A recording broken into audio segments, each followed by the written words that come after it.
वामिका एक सुंदर और सुशील सी लड़की थी। पढ़ी लिखी भी काफ़ी थी। मायके ससुराल दोनों जगह पर वह सबकी दुलारी थी। वह भी सबको पसंद करती थी और उसे भी सब लोग पसंद करते थे। सिर्फ उसकी ननद गौरी का हर छोटी छोटी बात पर रोकना टोकना उसे कतई पसंद नहीं था। वामिका की सास से अधिक हक उसकी ननद गौरी जताती रहती थी।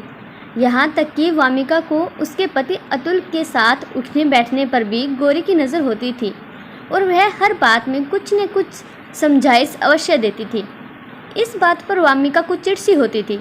वामिका की सास संतोष जी को भी अपनी बेटी की ये आदत पसंद नहीं थी। वह भी उसे हमेशा समझाती रहती थी, लेकिन कोई भी बात गौरी के भेजे में घुसती ही नहीं थी। वह एक कान से सुनती, दूसरे से निकाल देती थी। जैसे हर किसी के काम में अपनी टांग अड़ाना वह अपना मौलिक अधिकार समझती थी। एक दिन कमरे में अतुल और वामिका आपस में कुछ बातें कर रहे थे। तभी गौरी वहां पहुंच गई और ज़ोर ज़ोर से बोलने लगी। क्या भाभी, आप भैया से बहस करने में लगी हैं? मैं आपको कहाँ कहाँ नहीं ढूंढ आई। वामिका ने जवाब में कुछ नहीं कहा, सिर्फ अतुल की ओर देखने लगी।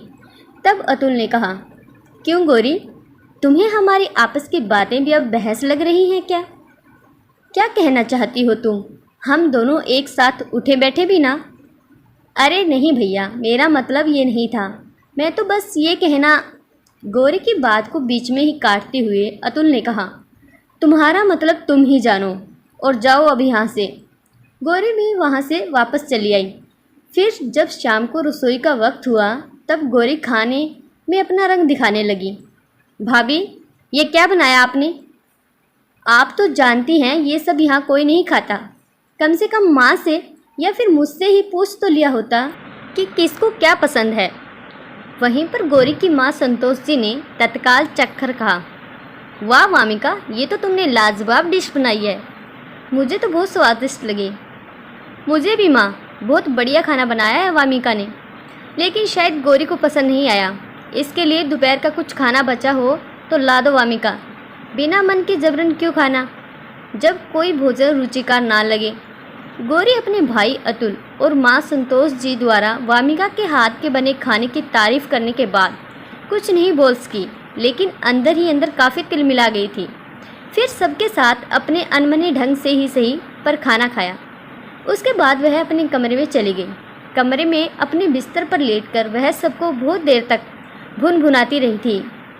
गौरी को ठेस इस बात की लगी थी कि आजकल वामिका के आ जाने के बाद से उसकी पूछ परख घर में कम हो रही थी, जबकि वह हमेशा से टॉप पर बने रहना चाहती थी और आजकल उसकी इस मंशा पर पानी फिरता सा लग रहा था।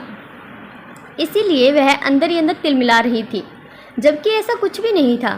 पहले वह अपनी माँ के साथ घर के कामों में हाथ बटाती थी तो सब लोग उसे ही आवाज़ लगाते थे, गौरी ये, गौरी वो। अब जब वामिका घर के कामकाज संभालती है तब गौरी दूर से तमाशा देख रही होती है। ऐसी स्थिति में उसे आवाज़ लगाकर कोई कुछ नहीं पूछता, बस इसी बात को वह अलग नज़रिए से देख रही है। एक दिन सबको एक साथ कहीं घूमने जाने की प्लानिंग बनी। अतुल, संतोष जी, वामिका और गौरी चारों। जैसे ही वामिका तैयार होकर हॉल में आई, गौरी ने झट से कहा, ये क्या भाभी, आपने क्या पहन लिया? बिल्कुल भी शूट नहीं कर रहा है आपका ड्रेस, एकदम गंवारों जैसा दिख रहा है। आप पढ़ लिखी हो, कम से कम ढंग के कपड़े तो पहन लिया करो। आपको पता होना चाहिए आप हम सबके साथ जा रही हैं। हमारी भी सोसाइटी में कोई इज्जत है, अपनी नहीं सही तो कम से कम हमारा ही ध्यान रखा होता। वामिका ने कुछ नहीं कहा, बस रूहासी सी हो गई। इन कपड़ों में क्या बुराई है गौरी, मुझे बताओगी क्या? संतोष जी ने गुस्से से पूछा। माँ, बुराई तो कुछ नहीं, लेकिन ये रंग बिरंगे से कपड़े गांव वालों की तरह लगते हैं। नई ब्याहता है तो रंग बिरंगे कपड़े वही पहनेगी या मैं पहनूंगी? लेकिन माँ, लेकिन कुछ नहीं गौरी। अब वामिका क्या तुमसे पूछकर कपड़े पहनेगी? जरा हम लोगों की बातों में टांग अड़ाना बंद करो तुम। मैं बहुत दिनों से देख रहा हूँ तुम हमारे हर काम में टांग अड़ाती हो। कुछ तो हमारी निजी ज़िंदगी बची रहने दो। अतुल ने नाराज़गी प्रकट करते हुए कहा। मैं भी तुम्हारी बात से सहमत हूँ अतुल, संतोष जी ने कहा। फिर गौरी अपना सा मुँह लेकर चुपचाप रह गई। आशा करती हूँ आपको ये पारिवारिक कहानी ज़रूर अच्छी लगी हो। ऐसी पारिवारिक कहानियाँ रोज़ सुनने के लिए प्लीज़ इस चैनल को सब्सक्राइब जरूर कीजिएगा। कहानी अच्छी लगे तो लाइक करें, कमेंट करें। धन्यवाद।